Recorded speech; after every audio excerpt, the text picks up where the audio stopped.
Hello, ഇന്നൊരു റിഷൂട്ടിൻ്റെ ഒരു morning കണ്ടാലോ. അപ്പോൾ രാവിലെ തന്നെ ആൾ എണീറ്റിട്ടുണ്ട് കേട്ടോ ബ്രഷ് ചെയ്യാൻ വേണ്ടിയിട്ട്. ആൾക്ക് ബ്രഷ് ചെയ്യുന്നത് ഭയങ്കര ഇഷ്ടമാണ് കേട്ടോ. ഞാനും ഹസ്ബൻഡൊക്കെ ബ്രഷ് ചെയ്യണത് കണ്ടിട്ട് മോനെ ബ്രഷ് ചെയ്യാൻ ഭയങ്കര ഇഷ്ടമാണ്. അപ്പോൾ അവനൊരു കുട്ടി ബ്രഷ് മേടിച്ച് കൊടുത്തിട്ടുണ്ട്. ആൾ ദിവസം ആ ബ്രഷും കൊണ്ട് വരുന്നുണ്ടോ എണീറ്റ് കഴിഞ്ഞാൽ ബ്രഷ് ചെയ്യാൻ വേണ്ടിയിട്ട്. പല്ലൊക്കെ 1 2 3 പല്ലൊക്കെ ഉള്ളൂ. അപ്പോൾ ജസ്റ്റ് ഇങ്ങനെ ഒന്ന് ബ്രഷ് ചെയ്ത് കൊടുക്കും അവൻ്റെ ആഗ്രഹത്തിന്. അപ്പോൾ മുഖമെല്ലാം കഴുകി വായൊക്കെ കഴുകി കൊടുത്തു കേട്ടോ. അത് കഴിഞ്ഞിട്ട് നേരെ ബെഡിലോട്ട് പോയി. അവിടുത്തെ ചെറിയൊരു സ്നേഹപ്രകടനമാണ് കേട്ടോ അച്ഛനോട്.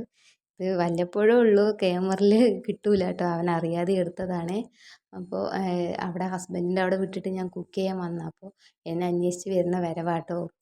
വന്ന് കുക്ക് ചെയ്യാൻ അയക്കില്ല കേട്ടോ, എപ്പോഴും എടുക്കണമെന്ന് പറഞ്ഞ് വാശിയാണ്. അപ്പോൾ എല്ലാ അമ്മമാരും ഇങ്ങനെ തന്നെ ആയിരിക്കില്ലേ, മക്കളെ എടുത്തിട്ടായിരിക്കില്ലേ പാതി കുക്കിങ്ങും കാര്യങ്ങളൊക്കെ ചെയ്യാം. അപ്പോൾ അവൻ ദോശ വേണം പറഞ്ഞിട്ട് നിൽക്കുക കേട്ടോ, പ്ലേറ്റ് എടുത്തിട്ട് താ പറഞ്ഞിട്ട് നിൽക്കുക കേട്ടോ. അപ്പോൾ അവന് കുട്ടി കുട്ടി ദോശ ഉണ്ടാക്കി കൊടുക്കുക. അപ്പോൾ അവൻ്റെ കുട്ടി ദോശയൊക്കെ ഉണ്ടാക്കി കൊടുത്തു. അവനെപ്പോഴും രാവിലെ ഞങ്ങളുടെ കൂടെ ഇരുന്നിട്ടാട്ടോ കഴിക്കുക. ഋഷൂട്ടൻ തന്നെ എടുത്ത് കഴിക്കും പിന്നെ കുറച്ചൊക്കെ താഴെ കളയുകയൊക്കെ ചെയ്യും കേട്ടോ. അപ്പോൾ അവൻ്റെ ഇഷ്ടത്തിന് വേണ്ടത് കഴിച്ചിട്ട് പിന്നീട് ഞാൻ കഴിച്ചു കഴിഞ്ഞ ശേഷം അവനെ വാരി കൊടുക്കാറുണ്ട്. അപ്പോൾ കുളിക്കാൻ പോവുക കേട്ടോ. അപ്പോൾ ബാത്റൂമിലേക്കൊക്കെ പോകുക പറഞ്ഞാൽ ഭയങ്കര ഇഷ്ടമാണ് കേട്ടോ. നമ്മൾ പറഞ്ഞതൊക്കെ ചെയ്യും കേട്ടോ. തോർത്തെടുത്തിട്ട് കുളിക്കാൻ പോകാമെന്ന് പറഞ്ഞാൽ ഓടിപ്പോയി തോർത്തൊക്കെ എടുത്തിട്ട് വരും. ഇതൊക്കെ ചെയ്യും കേട്ടോ. ഒറ്റയ്ക്ക് ബാത്റൂമിലൊക്കെ കയറുവേ. പിന്നെ ആൾക്കൊരിതുണ്ട്, ബാത്റൂമിൽ കയറി അപ്പം വാതിലടിക്കണം, അല്ലെങ്കിൽ അവൻ വാതിലടിക്കും കേട്ടോ.